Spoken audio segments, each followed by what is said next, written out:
कोनो दूल्हा अपने दुल्ही के फरमाइश पूरा करे खातिर सब पूरा करे खातिर करवाए तो दीस काम लेकिन उधार दुल्हिया कहे का क्या बात है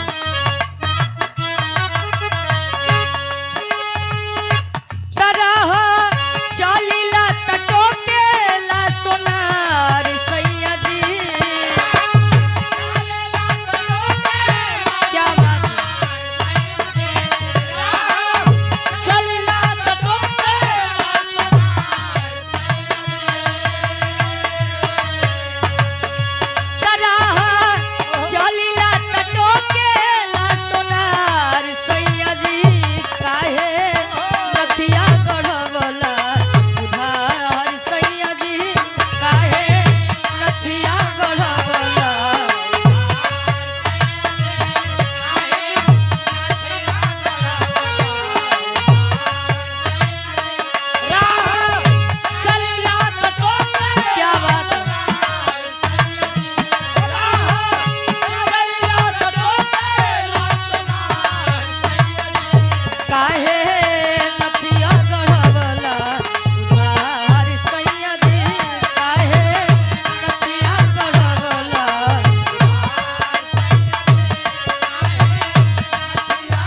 क्या बात है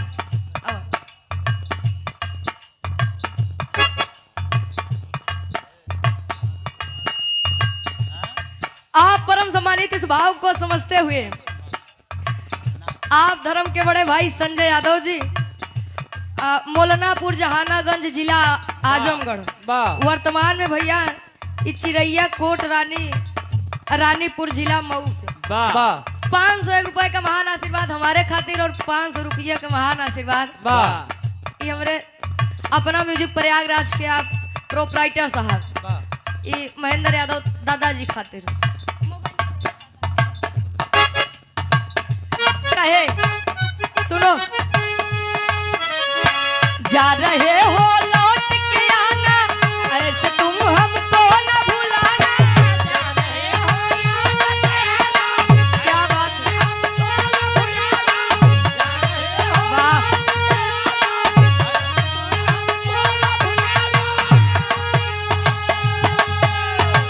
जा रहे हो लौट के आना ऐसे तुम हमको न भुलाना हम तो तेरे आशिक पुराने हैं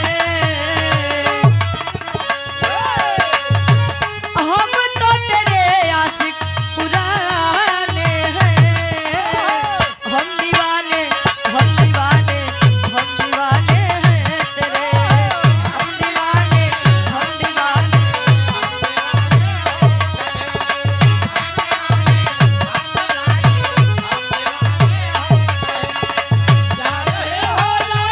ऐसे तुम हमको न भुलाना जा रहे हो लौट के आना ऐसे तुम हमको न भुलाना हम तो तेरे आशिक पुराने हैं हम दीवाने हम दीवाने हम दीवाने हैं तेरे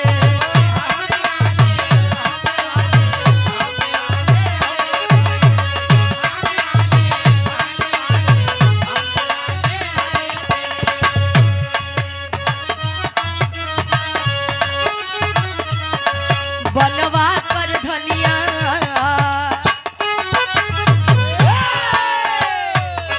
बनवा कर धनिया धनिया दगा मोहे दे गई हम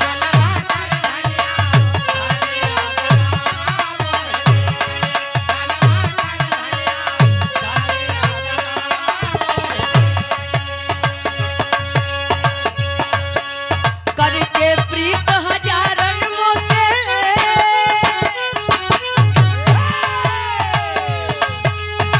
करके प्रीत हजारन मोसे अपने आगे ले गई रे बना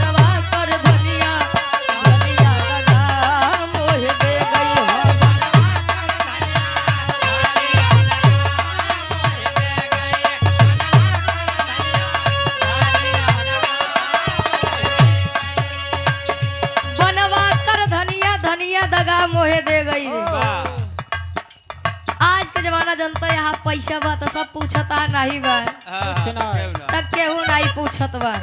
पैसा कमाए लगा 4 रिश्तेदार तोहरे आगे पीछे टारी है, रोज नई रिश्तेदारी नहीं करत रहे और रुपया पैसा नहीं बा, अपन दुल्हन नहीं पूछत बा आज के समय में। काहे लड़कवा